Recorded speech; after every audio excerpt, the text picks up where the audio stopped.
E aí galera, tudo bom? Sou o professor Fábio de Geografia e na nossa aula de hoje a gente vai falar sobre uma parte do setor primário que é a parte da pesca e da aquicultura. Já vamos tratar do que é isso, né? do que são esses termos, né? A pesca em si pode ser dividida em dois grandes grupos, que é a pesca tradicional e a pesca industrial. E eu vou usar muito o exemplo brasileiro para ficar mais fácil para a gente entender.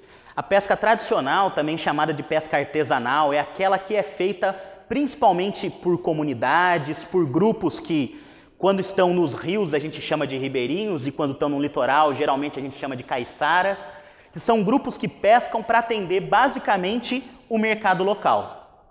É uma pesca em pequena quantidade, é uma pesca geralmente diária para atender mercados muito próximos, e para muitas dessas comunidades, a pesca é a base da união do grupo.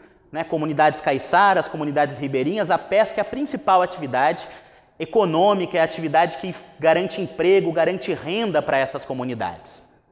Só que a maior parte da pesca no planeta não é feita por essas comunidades, mas sim por grandes empresas. Essas pescas a gente chama de pescas industriais, que são grandes navios que se deslocam por rotas no planeta inteiro atrás da produção da pesca em larga escala. A pesca que é feita em grande quantidade, utilizando tecnologia, muitos navios têm sonda, radares para trás e atrás da quantidade de peixe, da grande quantidade de peixe que querem buscar. E um bom exemplo disso é o Japão. O Japão é um país que o peixe é uma das bases alimentares, então eles consomem muito. Para garantir esse consumo e até para atender outros mercados, o Japão é o país que tem a maior quantidade de cargueiros, de navios de pesca espalhados pelo planeta. E isso pode trazer um problema. Não só os navios japoneses, mas outros navios industriais são os grandes responsáveis pela sobrepesca, que é um conceito simples. É quando eu tenho um nível de pesca maior que a quantidade de reposição desses animais no oceano. Isso pode gerar a extinção de espécies. Segundo um órgão da ONU que cuida da alimentação mundial, chamado FAO, 10% das espécies marinhas no mundo estão em níveis próximos da extinção.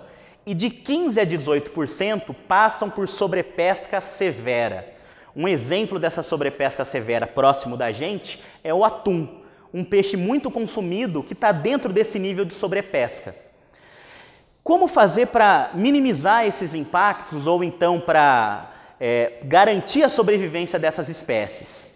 Primeira coisa passa por leis mais rígidas, né? Por leis que protejam os litorais. Só que isso tem um problema.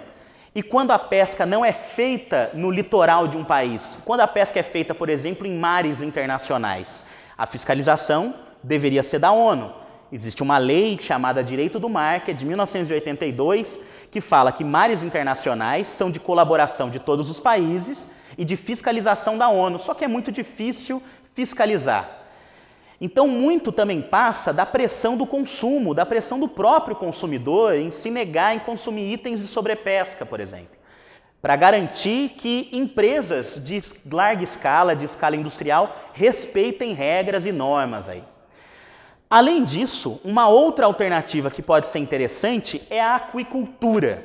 A aquicultura é a criação de espécies marinhas em cativeiro. Algumas pessoas costumam chamar isso aqui de fazendas da água. É como se eu criasse espécies como peixes, crustáceos, em grandes campos, em lagos, rios, em mares, para garantir o cultivo, para garantir a sobrevivência das espécies e que elas sejam vendidas na larga escala que a gente precisa. Existe até uma profissão que uma das coisas que ela faz está associada à aquicultura, que é um engenheiro de pesca.